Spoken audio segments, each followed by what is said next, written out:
everyone. Hello. Hello. How's it going, everybody? I'm so grateful that we're here, the three of us. I'm so excited for this. Yeah, me too. This is really weird. It's okay, though. It's just the three of us chatting. Nothing new. We've done this before. We have done this. Yeah. Welcome to my mom, Beth Frook. When we were first thinking about interview guests, Hannah and I both were like, mom, right? Like your mom. Immediately, first idea. Yes, absolutely. Aww. Several times if she'll let us. So we're really, really excited to have you here and chatting to us. Well, thank you. I'm going to call you Mom, but just so everyone knows, your name is Beth. So you were one of the people that we immediately wanted to talk to. And that is because you're like elbows deep in all of the things that we are interested in. Yeah, eyeballs deep exactly. in all the things that we're talking about. So do you want to tell everyone a little bit about yourself and Sure. About your eyeballs? About how I'm up to my eyeballs in early childhood right now? I am. Well, over 35 years ago, I became a parent. And since then, the journey has been learning and reading and conferencing and teaching. And I started just by reading when I was a parent and realizing that, very qualified experts in this field have very different ideas about what you should and shouldn't do, or what's good for your child, or you have to do it this way or you ruin your child, and you have to do it that way or you ruin your child. And both of them were equally qualified experts. So I started this journey of parenting, reading and becoming overwhelmed with all of the information, which I think is very common. And familiar. I'm sure. And deciding that here were these children in front of me at that time, and maybe more than one. I mean, when Sarah was little, and then when you were little, and my journey has evolved. So it began with parenting research and trying to figure out what my style was, what our style as a couple was, my husband and I. And so it evolved gradually and slowly, and learning and lots of mistakes and lots of trial and error, and finally then becoming a preschool early childhood music educator. And at that time, that was a perfect fit for my life, for having small children at home and having a part-time income. So I did that for a while, long time. And in that journey, it was a great organization that taught a lot about early childhood development. And in that process, I became really fascinated with early childhood development. My education before that had been in politics and international affairs, and I'd worked as an aide on Capitol Hill, and we'd lived overseas, and there was a lot of other backgrounds I call my BC life, my before children life. And so my before children life was very different. My after children life became more focused on children and development and the journey of parenting. So in that journey, I decided to combine my love of children and my love of the first of 8 children, which is also part of my journey, as my own primary family. And I decided that combining my love of music and my love of children was great in teaching music classes or running play groups for my neighborhood, and Megan, for you and your brother and sister to have someplace to go in the winter time when our house was too small for everybody to play inside too much. And so our neighbors formed play groups, and then I started singing songs and doing finger plays and talking with other moms and becoming part of a very big playgroup community. So that moved into music classes. That moved into a lot more research and conferences. And I found it so fascinating in the late 80s, early 90s, when all of this neuroscience research was becoming more prevalent. people like Jane Healy and David Elkind. Those were two authors that I read that were just like blew my mind. Jane Healy wrote a book called Endangered Minds in 1990, and she talked about the effects of computers on children's development and brains. And it was explosive. It was very, very explosive and very controversial. Still is. And David Elkind wrote a book called The Hurried Child, how we were hurrying childhood and that we needed to slow down in order for children to experience what they needed to experience in their early years in order to be prepared to learn academically. And we're kind of coming full circle around back to that again in another way, on another level, I think, with the whole play-based education community and the unschooling and the home. And so forest schooling, and there's a lot of circles and layers of this for me in my journey. But the bottom line was that I began to see that a child's brain was unique and that neuroscience and education in the research that they combined to provide was fascinating and really, really, really important for us to help our children grow and learn. So that sort of has informed my journey, those kinds of thoughts. Meanwhile, I've run businesses teaching music, and now I'm working in an early childhood center as one of the directors, and I am working with, have worked over the last 25 to 30 years with hundreds and hundreds and hundreds and hundreds of small people and their parents, especially their parents. That part has been really exciting to me too, to be able to help parents see who their children are and what they're going through and why they're doing what they're doing. Because parents sometimes are like, why is she doing that? She wasn't doing that last month. She wasn't doing that yesterday. Yeah. Why is she doing that now? And what happened to my cute little baby who was always happy all the time? Why are they so frustrated? Why are they so angry? And so it helped me to know neuroscience and child development and educational psychology to help parents see their children. Yeah, to have context for the behavior that their children were exhibiting. Exactly. To have a framework in order to understand it. And I by no means am an expert, but I have really enjoyed. I disagree. Lots and lots of experts, like other doctors and educators and people who've influenced at conferences, hearing them firsthand and watching their process of how they work with children or how they work with parents. That was really, really helpful to me at conferences and workshops. I am one of those people who likes to learn all the time. So I'm always reading. Yeah, I was going to say, you guys are in good company. Yeah, your dad always says to me, are you ever going to read anything like fun? I'm like, well, sometimes I do now that, but I really like reading these education I was going to say, my response to that is, what do you mean this is fun? Yes, right. That is fun. It is lots of fun. So I've read Becky Bailey, Conscious Discipline, and the Gottmans, John and Julie Gottman are a fantastic resource.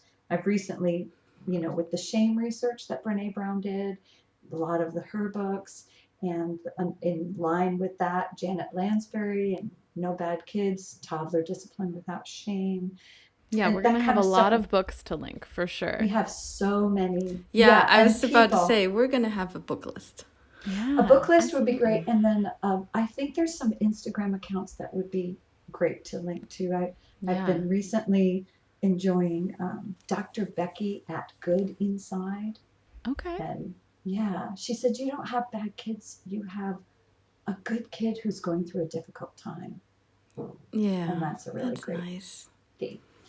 So, well, I think that brings us to the topic of today, Dr. Becky, which is we'd really like to talk to you about emotion coaching specifically. I mean, as our listeners can probably our listeners can probably tell, there is a wealth of knowledge sitting in that chair. And thanks. There are thousands of things that we could talk to you about. But high on my radar as I'm moving into having a toddler, and high on your radar as you're working in a childcare center and encountering all of these tiny humans has been emotion coaching. And you and I have talked a little bit about it over the course of the time of my motherhood. So can you tell us what emotion coaching is? Yes, I can try. Emotion coaching is helping a child understand what they're going through and express their emotions in a healthy way. And I think the term emotion coaching, I'm not sure on this, you don't quote me because I'm not the expert, but I learned the term emotion coaching from the Gottman Institute, John and Julie Gottman. They have a whole course in it. I took it last year. I really, really learned a lot and loved it. They say that it involves 5 things. So their definitions of emotion coaching are that you have to first be aware of your child's emotions. You recognize those displays of emotions as opportunities for communication, intimacy, and teaching. That you help the child understand them by verbally labeling them, which requires the parent to understand their own emotions too, which is a whole nother topic. In order to disentangle and also recognize. Yeah, and an important one, like what triggers you and how do you deal with your own upset when your baby is upset or your child is upset or anybody's upset. How do you separate yourself from that and deal with that? That's a whole nother thing. But then you can, number 4, empathize and communicate understanding, because that connection is what helps to down regulate a child. So they're dysregulated and they need to calm, but they can't calm without help because they're not capable yet. That's something they're still learning. So you can help them down regulate by being calm yourself, by communicating empathy. I hear you, I see you, I understand you're this, this, and this. Upset, frustrated, disappointed, tired, hungry, all the things that children and babies are. Empathize and communicate understanding. And communicate too. This is really the most important thing I think about emotion coaching, as far as my background goes, is that all feelings are acceptable. All behavior isn't acceptable, but all feelings are acceptable. You have your feelings, you manage your behavior. You have your feelings, and then you manage your behavior. So and the 5th part is when there's misbehavior involved, you have to set limits. That's the 5th part of emotion coaching. You as the adult, you as the leader, you as the mature person in the situation, hopefully, you as the adult can help set limits. I can't let you hurt the dog. I can't let you break the toy. I can't let you bite your sister. I'm going to keep you safe, and I'm going to keep the other people in this room safe. I can't let you. So you set limits if there's misbehavior involved. But you can't do any of that until you empathize and communicate and label and connect. That's all part of the emotion coaching process. And then if there isn't misbehavior, if there's just sadness or anger or frustration or disappointment just by itself, just like you can hear it and see it and sense it, then you narrate and problem solve. So either setting limits or problem solving is the 5th part. And those are the steps of emotion coaching. And those are the different pieces of it. And each piece is a very involved, I was going to say, it's big. Component. It's a big. It's big. Yeah. And I can consolidate it for you. Before I learned the term emotion coaching, which was only a couple of years ago, I had been thinking and working with this concept that a parenting educator in Fairfax County said. And she said these 2 things. She said, accept the feelings, limit the behavior. That was the first thing, which I was like, oh, that can go together. Like, you don't have to just say no. You can say, this is what you're feeling, and I hear you, I see you, I understand you, and I can't let you smash the chair into the wall or whatever you're trying to, I can't let you rip this important piece of paper or an important thing that you've got. So accept the feelings, limit the behavior. That was one thing Shirley Crutilla said. That was her name. I'll never forget because she just blew my mind. And this was back in the early 90s. And the other thing she said, she opened her parenting class with this statement, and I just sat there going, oh. Like that just put words to what I was trying to figure out, which is your job as a parent is not to make your child happy all the time. Wow. That is true in infancy. Now, this is not for an infant.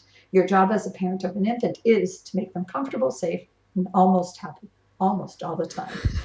But when they start to have a will, more of a will, you know, like I want to do this, but maybe that's not safe, or maybe it's not quite time for that right now. Or we have to get in the car and you don't want to. I hear you, but we have to get in the car and we have to get in the car. Your job is to help your child deal with that unhappiness, frustration, disappointment, sadness, anger, etc. Your job as a parent isn't to make them happy.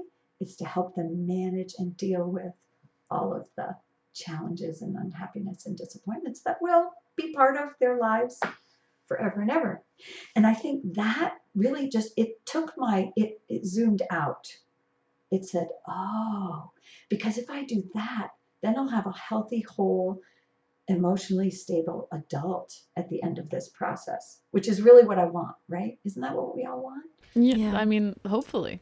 We want whole, healthy, functioning adults when we are done, quote unquote, done with parenting. I don't know. I don't feel done though. Am I done, Megan? Am I done with you? I'm not sure I'm done. Stick around. There's more to come.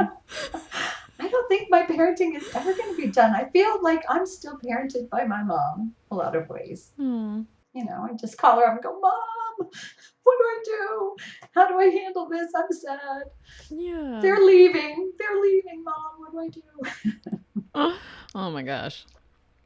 Yeah, I think parenting is look forward to it's that a lifelong journey. It's a lifelong journey. Yeah. And it's a lifelong of separating and understanding the boundaries between who I am and who my children are, who my child is. I think that's another good Which is concept. huge. It starts so early. It started months ago.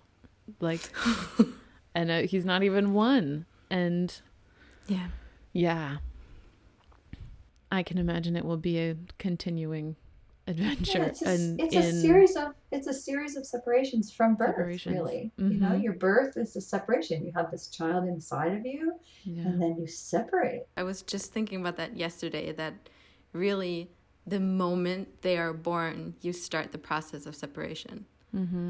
That's exactly right. And it's a series of small and large separations. And understanding that is huge.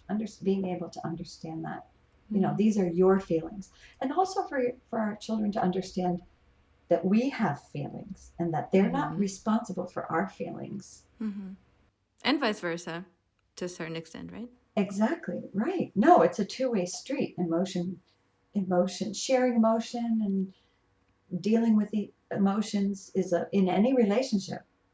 Parent, child, spouse, friends, groups, you know, you have to learn to separate what's yours and what's not yours.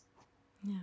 So that means, for me, I would like your opinion on this. For me, this means the first step in this whole thing is for me to coach myself, if you will, in that. For me to become aware of my emotions and learn how to separate the emotion and the behavior and all those things. Learn the labels so that I am then able to label them for my child and so on.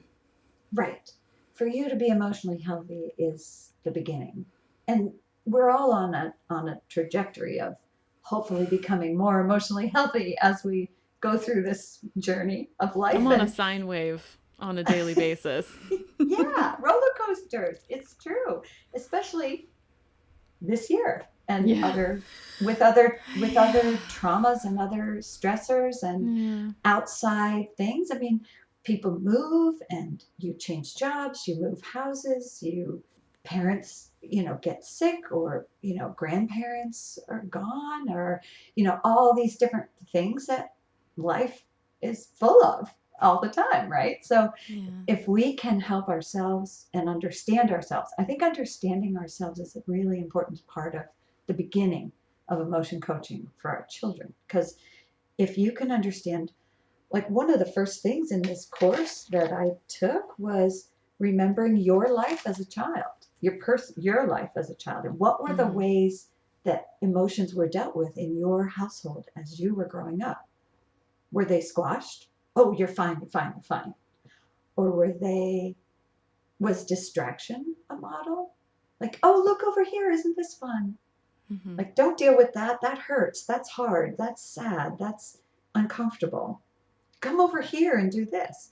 Now, there's a place for moving through into the next thing, but there's also a place for sitting with hard things. And I know in some of my experience, sitting with hard things was not the go-to move. And that was true of that time frame too. It was not a criticism of anyone, just that was the way that we all were taught to deal with difficult things. It's like, well, it'll be okay eventually.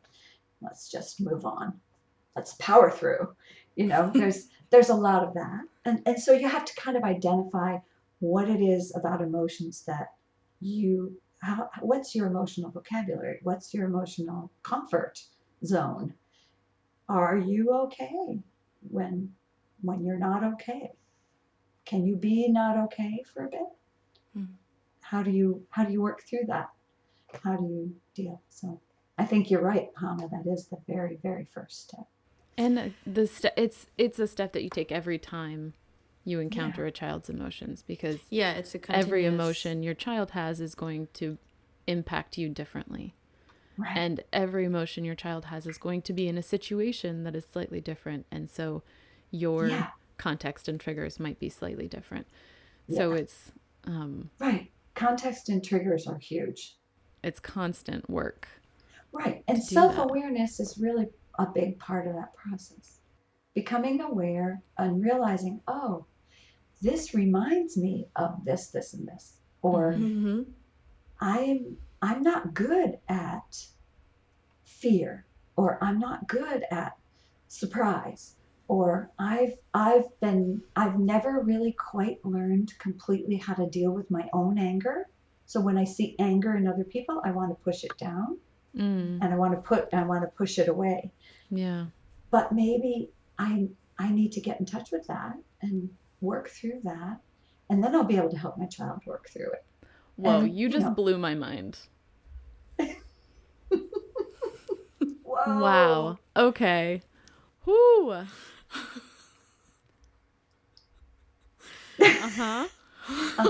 Yeah. And like I said, I was not a perfect parent, Megan. I know that. This could end up being a counseling session for you and me. Oh. But I know that I had ways of dealing with children's anger or children's disappointment where I thought it was my fault and I wanted to fix it. Yeah, I don't think it's anger for me, but for me it is. Yeah. Yeah. So there's, different, like what we consider the quote unquote negative emotions.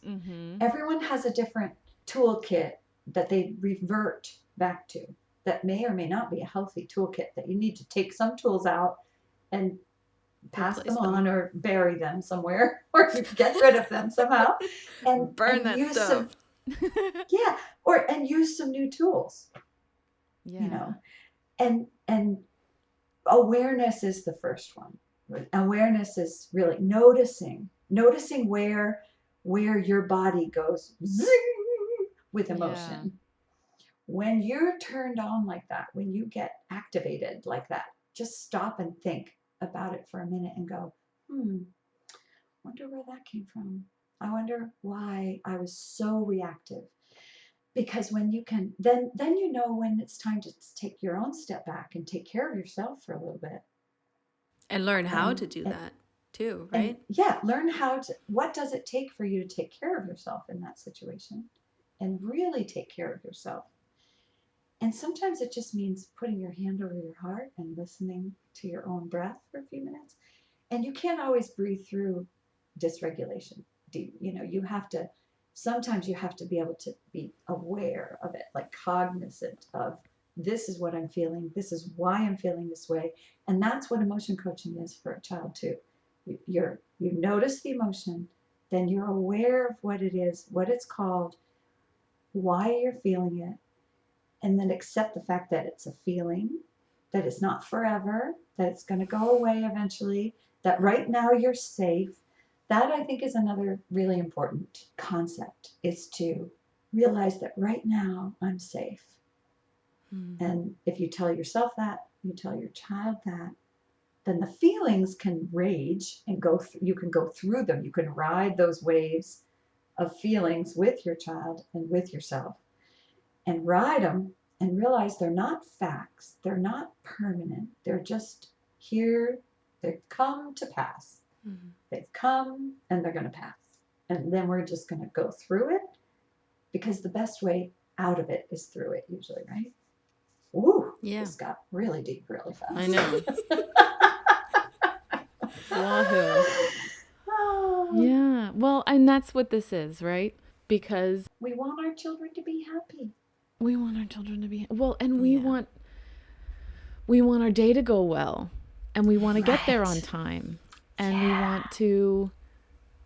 we don't want other people to judge us. We want to be able isn't that a to big one? get the shopping Whoa. done. We don't want Yes. Yeah. Yes. So there's so much There's logistics involved.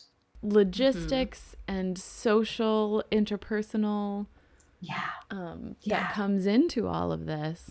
Mm-hmm. That has nothing to do with what's going on with the child. Right. And sometimes there are moments when it's worth being late, and it's okay to separate you and your child from the social situation. Grandparents are notorious, and other friends are notorious for wanting to help and wanting to interject. And sometimes you and your child just need to manage privately or separately. And I used to say in my classes, so I had group classes, right, with parents and children. And oftentimes I would, at the first class of toddlers, this was toddlers, 18 months or, 1 to 3 year olds, they're in the thick of it, really. The parents are in the thick of it. And I used to say, okay, parents, we're going to make a pledge to each other. And we'd raise our right hand, and I'd say, now repeat after me. I promise to not judge the other parents in this room by the actions of their children. Oh, wow. That is a beautiful pledge. Yeah. And it came in really handy with teenage parent relationships too. I would say to the teenage parent friends that I had, please don't judge me by the actions of my teenagers. Please don't. And, I had fine teenagers, but there were times when it was like, well, and also you can't take credit for all the good things if you're not going to take credit for the bad things. So it's not all, like, please don't judge me for the actions of my children. My children are good children. They're just having a bad moment or week or month or year or whatever. They're good kids. They're just having a bad moment. Yeah. So can you give us an example of a time when the parent is okay, the parent is able to recognize the emotion, or the caregiver, because I know you do this a lot with kids that are not your kids. Can you give us sort of like set the scene? What age? I guess it's different for every age. Well, you gave me an example recently of toddlers that I really liked. Oh, okay. The blue car, red car thing. Mm-hmm. Yeah.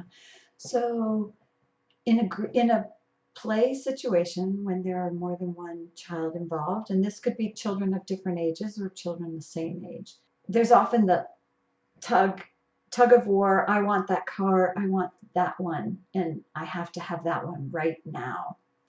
And so these two little sweet things were playing next to each other. with cars. And all of a sudden, the one child, Dylan, wanted Hallie's red car. And Hallie was very adamantly not willing to share the red car right then. And so Hallie held it and ran away with it. And Dylan chased her with it to get it. And there was screaming, and there was crying, and there was fear, and there was power struggle, and there was all kinds of things happening at that moment. And Hallie wanted the red car. Dylan wanted the red car. So as the adult in the room, I started my play-by-play narration of what was happening. Now, I could have let them fight it out, which is an option too. But there was running, and there were other kids, and there were tables and chairs and things they could fall on. And so I kind of regrouped them and started to narrate. Dylan, you really want that red car. I see that. You really want that red car. And as soon as I acknowledged him, he stopped. He was like, yes, you get it. Yes, I do. He can't talk and say that. Want it was all he could say. It was want it, want it, want it, want it. I said, you want it right now. You want that red car right now. And look, Hallie has the red car, and she's playing with it, and she wants it. And she was doing this with it. I said, look, she's holding on to it very tightly. She's got it very tightly. She really wants to keep the red car. And Hallie was like, yes, I want to keep the red car. He can't have it. I want the red car. So I said, Hallie has the red car. She wants it. It's okay for her to want it. That's a big one. It's okay for us to want things. It's okay for us to own things and to not share them sometimes. It's okay for Hallie to want it. You really want to play with it. Let's see. This is a problem. How are we going to solve this problem? And I just sat for a minute, and they looked at me like, aren't you going to tell us to share? Like, isn't that what we're supposed to do now? So, well, Dylan, can you wait for Hallie to be done with the red car? And maybe play with the blue car while you wait? Could you do that? And Dylan starts playing with the blue car. And then Hallie looks at the red car. She gives him the red car, and she takes the blue car. Because the red car was no longer hot. It wasn't the hot item at that moment. And so part of that play was a power struggle play of what's mine is mine, and what's yours is not mine, and mine is mine and yours, and ownership and all of those things. There was all of that layer, but there was also just if I do this, then she reacts that way. And if I do this, then she reacts that way. But he really did want the red car at that moment. So the red car, blue car thing was one example. So basically that emotion coaching was allowing for them to, and acknowledging that each of their feelings was legitimate. It was legitimate for Dylan to want the red car. It was legitimate for Hallie to want the red car. It was acceptable for each of them to want the same thing. And now what do we do about that? Is really the bigger thing. Because with the end in mind of whole functioning adults, you want people to be able to solve their own problems. You want children to be able to think creatively. You don't want the outside source, the teacher, a parent, the adult, to be the giver of all solutions, right? You want the children to be able to think of their own and be okay with it. And a lot of times they come up with solutions that are way more fun and better than what we could say of here, share. Like she wants the red car, give it to her. Well, he wants it, give it to him. Maybe not. Maybe that's not the emotionally whole and healthy direction we want to encourage. Yeah, well, I think that part is the sticking part for me right now, because I want to offer a solution. I want the discomfort to be over. I want the interaction to be complete. Like the naming the emotion and recognizing the emotion is, I won't say easy, but is the straightforward part for me. The giving over control of letting the tiny person who doesn't have all of the functioning that I have as an adult, so they Right. don't know what to do. Giving over that control to the child is, I think, an uncomfortable part of one of the many Yeah. uncomfortable parts of this Yeah. approach, Well, this and it's thing. easier, right? It's easier and faster Sure. for you to, but at what cost? Yeah. At what cost? And I so, think this is where it comes in again, our own coaching, that we need to Right. realize what you just said. It's easier and faster. And like, why is that? Why does that make me uncomfortable? And then deal with myself for a bit, so I then can hold that space and allow myself to be uncomfortable with it, if that's you know what's happening, and then give them the space to figure it out. Yeah. Now these kids were over 2. Both of these. That scenario was over 2. Now they still don't have prefrontal complex functioning, executive functioning. They have it, that full functioning happens by, guess what age? I know. Can I say? Go for it. No, you should say. Well, it's 26 Yeah. when your car insurance goes down. That's why. That's why your car insurance goes that's down. exactly why. Because statistically, that is when your brain is considered fully functioning. Adult logic, center, frontal lobe abilities. And that's why I think this neuroscience and, these pediatric neuropsychologists and all these people are doing some amazing research that we as a community of parents and educators haven't quite caught up with all of it yet. Like, it's been going on for 20 years or so, and it's really coming into its own as far as in practice, across a broader spectrum now, I think. But it is fascinating stuff that if we can take hold of it and put it in practice, it's very powerful stuff to help our children. Like, working memory is part of it. Like, kids even up to, like, through teenagers, their working memory is limited. So when you say to a child, you can, yes, go to the bathroom, but when you're done, come back and clear your plate from the table. When you say that, they get to the bathroom and then you find them in another room doing something else. Why didn't you come and clear your plate from the table? Well, they forgot. The working memory isn't active enough in the front part of the, oh yeah, I have to do this, then I have to do this, then I have to do this. Those are very executive functioning skills. And also, we don't get there when we're in fight or flight. We don't get anywhere near there when we're in the back seat of our brain, as Becky Bailey in Conscious Discipline talks about. When you're in the back seat of your brain, the only way to get to the front seat, this part of the thinking, is through oxygen and awareness. I think, you can breathe and that will help regulate, but you also need help to figure out, why was I back there? What caused me to be driving from the back of my brain rather than the front of my brain? And that's a little bit older. But for a toddler child, you can hold them. You can hold their hands. You can catch their eye. You can move with them. You can talk quietly with them and tell stories about what's happening.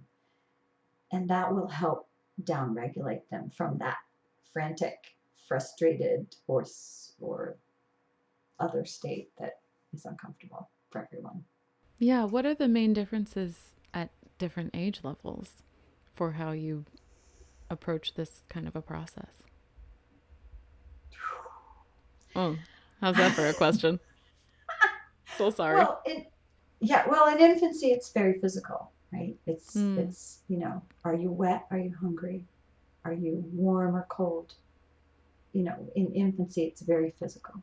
Mm-hmm. And the tone of your voice, even just the way you handle an infant, like whether you move quickly or slowly, whether you touch gently or harshly, those things are all forms of communication for an infant. how much stimulation is in the room, whether it's really bright and loud and boisterous talking, or whether it's quiet and a little bit dimmer and quiet talking. Those are all, whether you pick up respectful infant care, says to, warn an infant when you're going to pick them up, help them understand, now we're going to change your diaper. We're going to take off this. It's going to be a little cold. I've got this wipe. I'm going to wipe your bottom with it. It's going to be a little chilly maybe. And kind of talking through that. So that's what that looks like, because it is startling to come out into the air and have all these new sensations when you were blanketed by that beautiful, warm amniotic fluid and those calm, sounds from the deep, as they say. Then to come into this, world with all of its harsh lighting and harsh sounds and clicking, clacking, and loud talking and all of that. So for an infant, it's physical, I think. Also, caregiving for an infant is communication. So every time you have a chance to touch an infant, feed or bathe or change diaper, that is communicating love, communicating connection, all of that. And as they become, like learning a second language, what it feels like to have passive language understanding. You know what it feels like to understand almost everything that's going on. And when you get to be about one-ish, you understand a lot of language. You can put words and meanings together. You start to understand. So then language becomes more important. And even though a child isn't talking yet, and a lot of people make this mistake, they think a child who's not talking can't understand them. And both of you, learning a second language, you understand a lot before you can actually actively use all that language, right? Yeah. So you understand and you just want to say things, and that causes some frustration and it causes some misunderstanding. And the same is true with the baby. They understand passive language so early that if we use language, simple language and complex language, we sing songs that are dun dun dun dun dun dun dun dun dun dun dun, but we also want to play classical music and folk music and other ethnic music, so because they can have that in their passive vocabulary. The same is true with words. We use simple sentences, clear, when there's high emotion. You feel frustrated. You want to put that block on top of the other one, and it keeps falling down. That's frustrating. So you have to tone down your language to simple sentences and simple thoughts. But you also can say, today we're going to go to the park and we're going to this, and then we're going to see our friends Henry and Maggie, and we're going to play at the park for a while. We'll have some food. We might even see some dogs. It will be such a good time to be together, and then we'll have some lunch. Then we'll drive home and take a nap.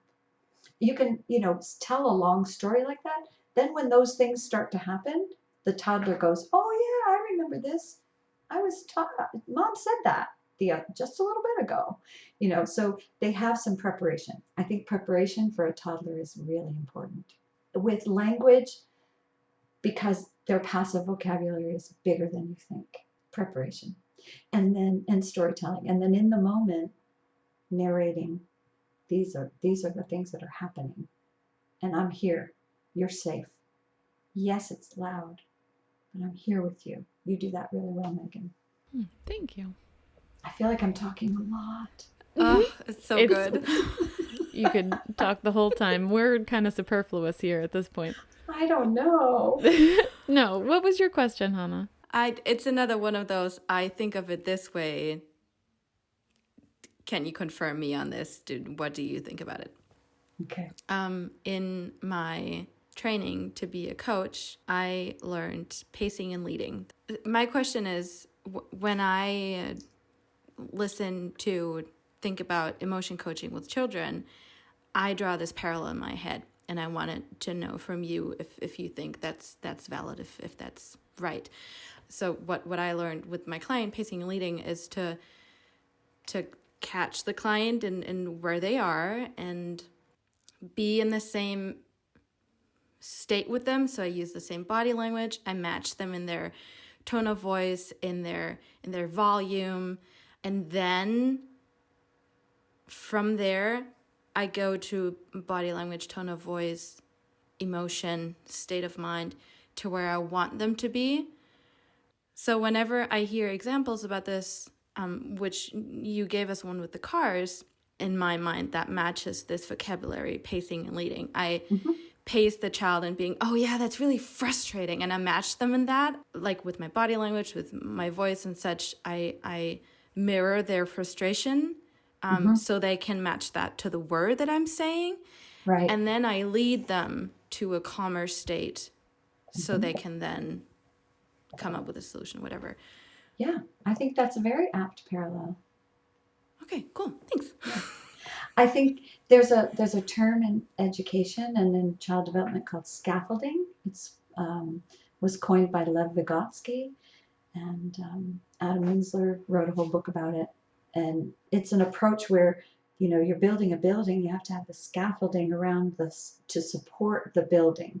So the building is child's learning. So this is more an educational philosophy, but it's also, it has to do with frustration and where the child is and trying to learn something. It requires frustration tolerance, which parents have a hard time with. They want to put the building together for the child, but really the parent's job is to be the scaffolding of the building so that the child can build safely without tumbling, right? So the scaffolding goes up and the building builds inside the scaffolding. And then as soon as the building is structurally sound, the scaffolding can come down. So that image is kind of what I think you're talking about with pacing and leading a little bit, where you're scaffolding a child's learning, where, and learning emotion is the same kind of thing, where you are supporting a child's growth by leading in a way that gives them support without fixing or solving the whole thing for them. It gives them a framework. A framework and support. Then the words oftentimes are the framework for emotions, right? And your body is doing this. Your face looks like this.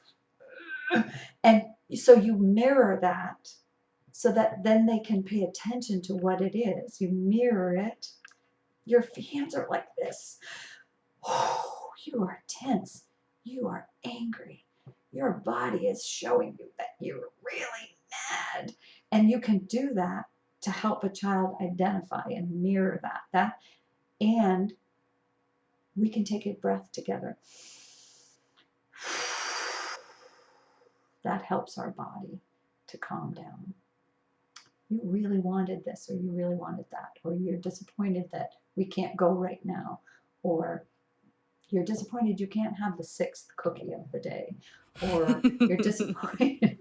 You know, and there's a little humor that can be in the scaffolding too. Like you can say, I remember doing this in the townhouse, Megan. I remember saying this and you guys just laughing hysterically, but it relieved all of us because I was setting the boundary of we're not having any more snacks before dinner or whatever it was.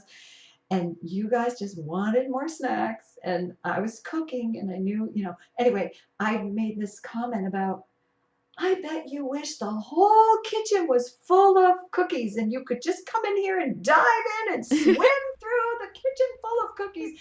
And you guys were like, no, we don't want that.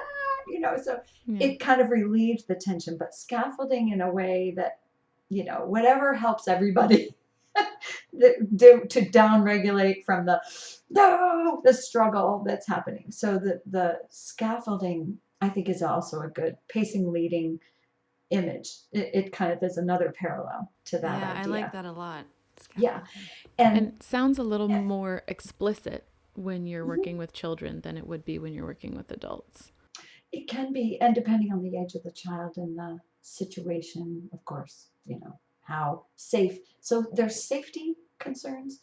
There's, you know, learning and frustration, because when you're learning something new, there is a level of frustration, and children have to be able to tolerate that.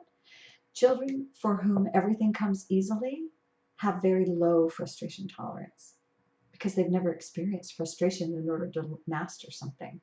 And that's especially true when you get an older child who's in the productive years of childhood, 7 to 9, 9 to 11, trying to learn new skills. If everything has come easily so far and all of a sudden they hit a plateau and it gets harder, having had some frustration tolerance built is really important. So waiting, that's where the word wait, I think, is really helpful. And that's a Janet Lansbury thing too, is where you wait and let the child experience a tiny bit, not so that they're so frustrated they're over the edge, but so that they're, oh, I really want to do this, and they're focused. And if you rush in to fix it and build that block tower or put that thing into that hole for them or fix the puzzle piece so that it matches just right too early, they don't experience both the joy of mastering it nor the little bit of frustration that they have to push through, the endurance, the persistence to push through something. So all of those really important qualities, persistence, endurance, tolerating frustration, those are all things that as adults we want our community to employ, right? And if we haven't had practice in our early years of doing those things, then we have to learn them later in a much more difficult way. So having a little bit of frustration is okay. And scaffolding looks like this. Maybe turning the piece so that the pointed edge is on the top would help. Or, like giving small step suggestions. Have you thought about where your feet are when you need to climb to the next step? Would it help to move your hands and then move your foot? Try putting your hand this way so that you're not lifting the child up to get up to the top, which is much faster, much easier, but the child then doesn't learn how to get up or to get down by themselves, and then puts themselves in a bad way because they think they can always get up there, but they can't. So they learn to manage their own risk if you help them less, which is hard. It's hard. It's hard as a parent because you want them to succeed. You want them to do well. You want them to be the best. And sometimes struggling to learn something doesn't look like that right away. Well, and you want it to be fun. You want them to be happy. Like you said, it's not your job to make your child happy, but that feels, and that taken out of context can sound abusive. You Sure. don't want that. Yeah, of Like, course. please don't take me out of context on that. But it's definitely, you're parenting a whole person. You're growing with yourself and your child as whole people. And life isn't always rosy. It's not always fun. Sometimes well, and if they're safe and they're well and they're cared for and somebody is emotionally paying attention to them, then happy isn't necessarily the goal. Right. In that moment. And it can be one of the options. Mm-hmm. And it's a beautiful option. And it's fun when that happens. It's great. Mm-hmm. And that happens a lot. And it's deeper and it's more meaningful if it's come from an authentic place. Mm-hmm. Like, I'm genuinely happy that we made it through that struggle. I'm genuinely relieved that we learned that today, or learned that just now, or this week, or this month. And if they don't have to learn to perform happy so that their parents are okay. That's a big one. Yeah, please don't make me happy. That makes me sad. Please don't say that. Mm-hmm. Yeah, so what's the most important thing we need to know or be aware of, either to avoid or to incorporate as the quote-unquote emotion coachers in this process with a child? Is there a kernel? Is there a core piece of it? Or is it so dependent on context and the child and your own emotional experience that it's different every time? Yeah, and I think it's important to talk about neurotypical children. Yeah, absolutely. Very good point. Thank you. I think this is a really important disclaimer that we're talking here mostly about neurotypical children. So for that, I think pause is what I'm trying to teach myself right now. And I'm finding that because immediate response, don't do that, get it, when if something is unsafe or someone's about to be hurt, of course, quick, direct, whatever it takes, respond and return to safety. But in a non-threatening, non-dangerous situation, I think pause is a good thing to think about. Pause, like become aware. And then that takes some grounding, some breathing on your own part, be here now, I think is be right here with your child. Let go of who's watching, let go of where you're supposed to be, when you're supposed to be there, let go of, I thought we already learned this. Let go of manage your own expectations. And I think part of managing your own expectations is knowing your child and just see them. Just really look and see and hear them. So become aware of their emotion. And sometimes as you get into that process, that awareness, you can see like the beginning of something that you can help with or scaffold in and pace into from an earlier point before it gets to a tragedy or a chaotic state or a state of real dysregulation. You can kind of see it coming, and you can prevent some of the stuff by just sitting with them in that moment and saying, I see you, I hear you. This is where it starts. You're starting to get frustrated. I see that.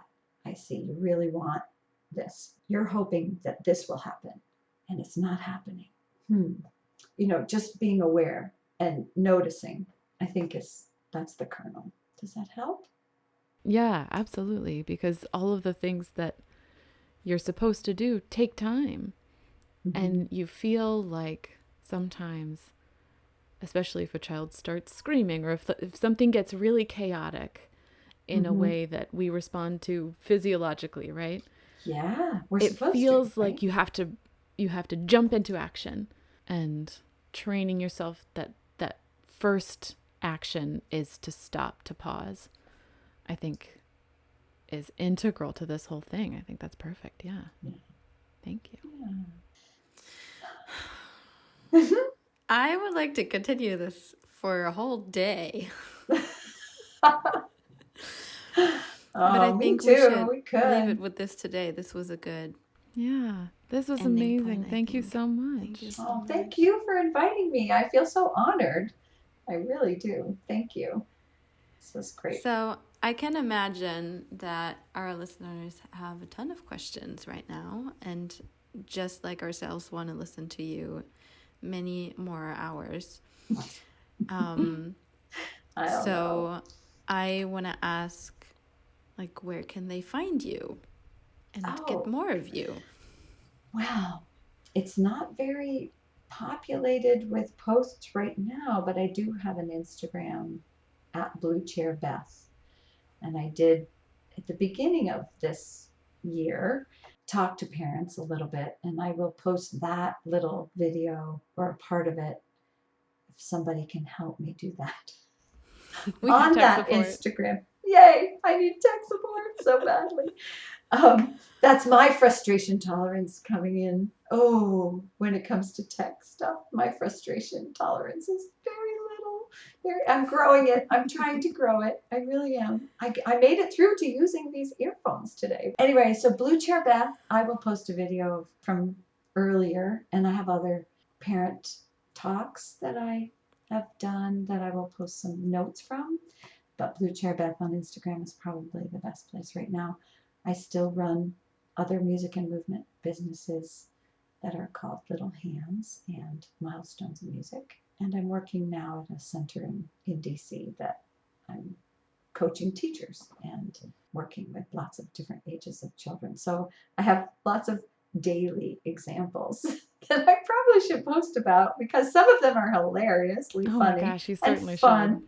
Yeah, they're really fun. The kids are so adorable. And I sing a song with your baby, Megan, that I love, and it's I see you, I see you, tra la la la la. Yeah. And I see you both.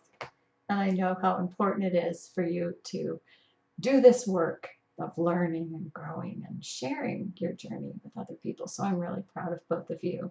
Thank you for being such a big part of it. I see you. I see you back. Yeah, thanks. So that's where you can find me. Okay. Wonderful. Thank you. My second question is if you would be back here, because I have so many more questions. Everyone who's listening, please feel free to comment on our Instagram, preferably the questions that you have, and then we can have Beth back and ask her all our questions. I love it. That would be fun. Yay! Thanks. All right. Thank you. Thank you both. Thank Thank you. you so much. All right. Bye-bye. Bye-bye. Bye.